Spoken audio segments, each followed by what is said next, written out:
Hey everybody, it's Matt from the house, and in this video we're going to show you some basics on how to jump your snowboard and how to take this thing off some little jumps and gradually progress and get a little bit better. Let's check this stuff out.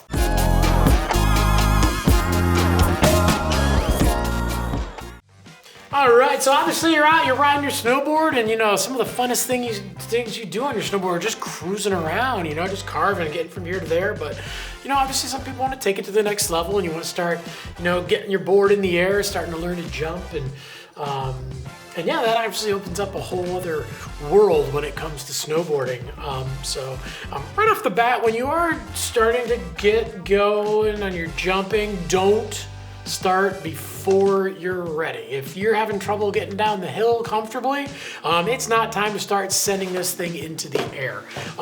Once you feel comfortable, cruising around and, getting from top to bottom, maybe even flipping around and riding switch and, a little bit, and you're really getting to that point where you feel comfortable on your board, then it's time to, to start jumping. But you always start small, whether it's just a little bump here and there, whether it's just a little drop off and you're, kind of getting some air into there. Once this board leaves the snow, you have 100% less control over, what that board's gonna do. Well, maybe not 100%, but obviously a lot less. It's all about moving your feet around. And when you're not ready for it, if you're going too big and you hit stuff that's too big, you're gonna get hurt. So, definitely one of those things where you just kind of ease into it and you take those baby steps. Start with the smaller jumps. So right off the bat, obviously you've got jumps that go to flat, which those are, they're fun, but they're not really fun on your knees and your back, trust me. You get as old as I am, those flat landings, they hurt just to watch. But obviously you'll see a lot of jumps in the parks and stuff, and they'll have, a nice slope landing. It's always much, much nicer instead of coming down like this to come down on a little bit of a slope landing. But right off the bat, scope everything out too. If you have to ride up a jump nice and slow and come back down, that's fine. Some jumps have, just straight, more of a flat takeoff. Some of them, they have a lip on them, which kicks you into the air, and those are definitely a lot harder, especially for a first-time rider. So check out the jump, see how it feels. If it's got that kick at the end and you're not used to it, maybe shy away.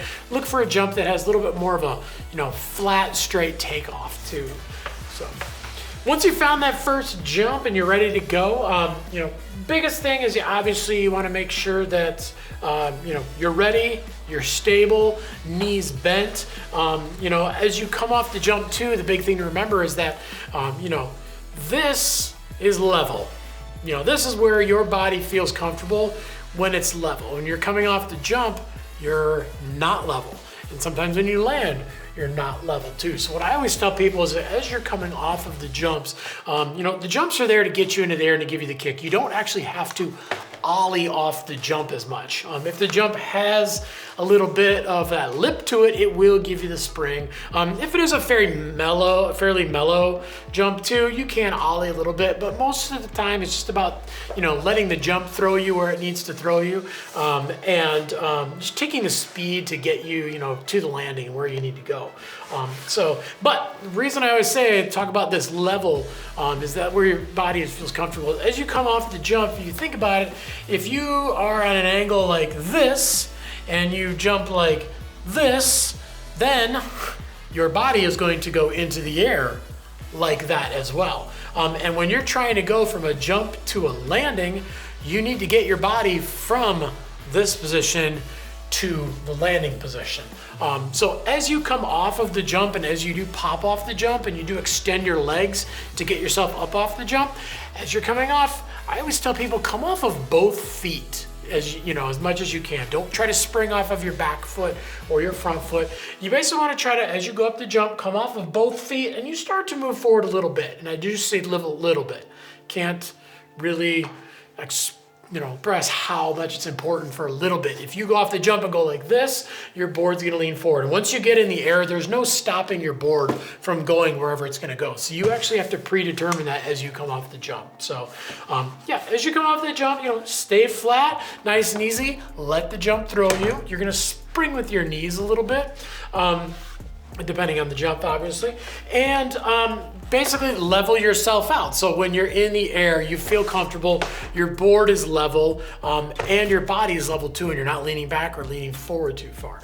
And the reason I always say this too, and it obviously depends from jump to jump, the farther the jump is, the easier it is for you to overcompensate and send yourself forward and nosing your board, and you don't want to do that. So when you come off the jump, again, spring, forward, and then we're gonna look at the landing. You always wanna spot your landing, figure out where you're gonna land. If you're gonna come up short, you wanna be able to be ready for that. God forbid you overshoot the landing. You don't wanna do that too, because that can be a flat landing and a very, very hard landing. But we wanna catch that transition of the landing as easily as possible, because it's gonna be the smoothest landing.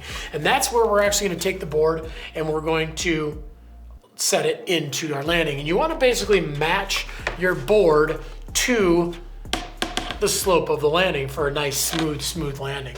So this can be done obviously by you continuing to lean forward a little bit and get your board, the nose of your board down, but also you can use your feet as well. So if you're in the air and you're riding flat, and let's say you're flying through the air flat, you can lift your back foot up just a little bit and help match that landing. So when you land, you get a nice smooth landing. But obviously if it's a flat landing, then that one you're basically gonna have to take all the shock absorption into your body and into your legs. And that's where you wanna make sure that when you do land, you hit and you cushion enough with your knees, and just, absorb as much as possible. Because if you stiff leg it, you hurt your knees or hurt your back. Yeah, definitely want to get, again, as soft of a landing as possible. So once you do land, make sure that you've got your wits about you before you go ahead and stand up too quick. I see that a lot of times people jump, they come down, they land, and then they try to stand up, and then the board wants to take off in a direction. So land, make sure it's nice and smooth, stand up slowly, not saying you gotta stay crouched down, but just remember not to try to stand up too quick. And don't stand up on your toes or your heels, if you don't have to. Just try to keep it nice and mellow and do everything kind of slow. And as you get better, you'll progress, you'll start hitting bigger jumps, and you'll start reacting a little bit quicker too, as to, if you are landing and you're a little off kilter, you'll be able to carve out of your, landing a little bit more. But again, just try to take it nice and easy, nice and slow. And again, start small, start with little stuff. And remember too, when you are falling, don't put your hands down. Fall on your, on your forearms, because that's a good way to break a wrist, especially when you're jumping too. It's the number one injury in snowboarding is wrist injuries. And it comes from people falling and doing this and catching yourself. Again, fall on those forearms if you have to. But just try not to put your hands down as much as possible. Also too, be conscious of your edges. When you land, if you're a little back, you're probably gonna catch an edge. Make sure that if you are landing and you're rotated a little bit, land on your toes, or if you've rotated this way, this is the way you're going, land on your heels a little bit. But just gotta be really, really conscious. And again, the smaller you start, the quicker you will learn. So don't go gung-ho, you're out with your buddies, don't be daring each other to hit the 20-foot jump. It's one of the worst things that you can do, because you can end up hurting yourself to the point where you aren't gonna be out jumping your snowboard. So start with the small stuff, work your way up, and be smart about it. All right, well, thanks for checking out the video on how to jump. If you got any questions too, leave us some comments down below. We're on there every day trying to answer your questions. We don't just want to get you into the best gear possible. We want to make sure you're having fun while you're out riding, especially in a safe way. Like, subscribe, get that bell on too, so you can find out when we release any of our new videos. And definitely, whether you're jumping or not, again, take it slow and just get out and ride, because any day of riding is a good day of riding.